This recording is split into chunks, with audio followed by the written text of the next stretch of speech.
দ্বিতীয় পদ্মা সেতু নির্মাণের ঘোষণা দিয়েছে সরকার। বাস্তবায়ন হলে কমবে দুর্ঘটনা ও প্রাণহানি, লাঘব হবে পদ্মা পাড়ের মানুষের দীর্ঘদিনের ভোগান্তি।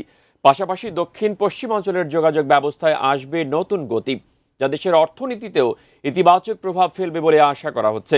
এ নিয়ে বিস্তারিত জানাচ্ছেন মেহেদী হাসান। চলতি বছরের মার্চে দৌলতদিয়া ফেরিঘাটে যাত্রীবাহী বাস পদ্মা নদীতে পড়ে প্রাণ হারান ২৬ জন। সেই মর্মান্তিক দুর্ঘটনার স্মৃতি এখনো ভুলতে পারেনি ওই অঞ্চলের মানুষ। আর সেই দৌলতদিয়া পাটুরিয়া নৌরুটেই বছরের পর বছর ধরে চলছে ঘণ্টার পর ঘণ্টা অপেক্ষা, তীব্র যানজট আর সীমাহীন ভোগান্তি। বহু প্রতীক্ষিত দ্বিতীয় পদ্মা সেতু নির্মাণের উদ্যোগে তাই দেখা দিয়েছে নতুন আশার আলো।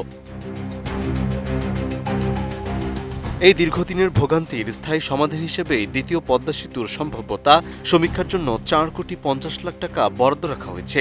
জাতীয় সংসদে অর্থমন্ত্রী আমির খসরু মোহাম্মদ চৌধুরী জানিয়েছেন, পাটুরিয়া দৌলতদিয়া দ্বিতীয় পদ্মা সেতু বর্তমান সরকারের অন্যতম অগ্রাধিকারমূলক প্রকল্প। দক্ষিণ পশ্চিমাঞ্চলের মানুষের দীর্ঘদিনের এই দাবিকে গুরুত্ব দিয়েই বাংলাদেশ সেতু কর্তৃপক্ষের অধীনে সমীক্ষা পরিচালনার জন্য পরামর্শক প্রতিষ্ঠান নিয়োগের প্রক্রিয়া চলছে। আর সেই সমীক্ষার ফলাফলের ভিত্তিতেই প্রকল্প বাস্তবায়নের পরবর্তী সিদ্ধান্ত নেওয়া হবে। ৩২ ইঞ্চি জেভিকো টিভি এখন মাত্র ১৫,০০০ টাকায়, সাথে পাচ্ছেন ৩ বছরের প্যানেল ওয়ারেন্টি। কেন এই শীতে এত গুরুত্বপূর্ণ তার উত্তর মিলবে পাটুরিয়া দৌলতদিয়া নৌরুটের বর্তমান চিত্র দেখলেই। দেশের দক্ষিণ পশ্চিমাঞ্চলের সঙ্গে রাজধানীর অন্যতম প্রধান যোগাযোগ এই পথ দিয়ে। প্রতিদিন এই রুট দিয়ে হাজার হাজার যাত্রী, বাস, ট্রাক এবং পণ্যবাহী যানবাহন পারাপার হয়। কিন্তু কখনো কখনো একটি ফেরি ধরতে অনেক সময় ১২ থেকে ২৪ ঘন্টা পর্যন্ত অপেক্ষা করতে হয়।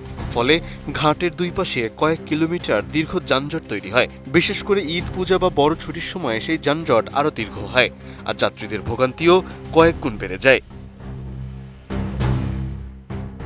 সব মিলিয়ে পাটুরিয়া দৌলতদিয়া নৌরুটের ভোগান্তি শুধু দীর্ঘ যানজটের মধ্যেই সীমাবদ্ধ নয়। কুয়াশা, প্রতিকূল আবহাওয়া, দুর্ঘটনার ঝুঁকি এবং জরুরি রোগীদের সময়মতো চিকিৎসা না পাওয়ার মতো মানবিক সংকটও এই রুটের নিত্যদিনের বাস্তবতা। তাই সংশ্লিষ্টদের মতে দ্বিতীয় পদ্মা সেতু বাস্তবায়িত হলে শুধু যোগাযোগ ব্যবস্থায় উন্নতি হবে না, কমবে দুর্ঘটনার ঝুঁকি, সহজ হবে জরুরি সেবা এবং স্বস্তি ফিরবে দক্ষিণ পশ্চিমাঞ্চলের লাখো মানুষের জীবনে। মেহেদী হাসান, এটিএন নিউজ।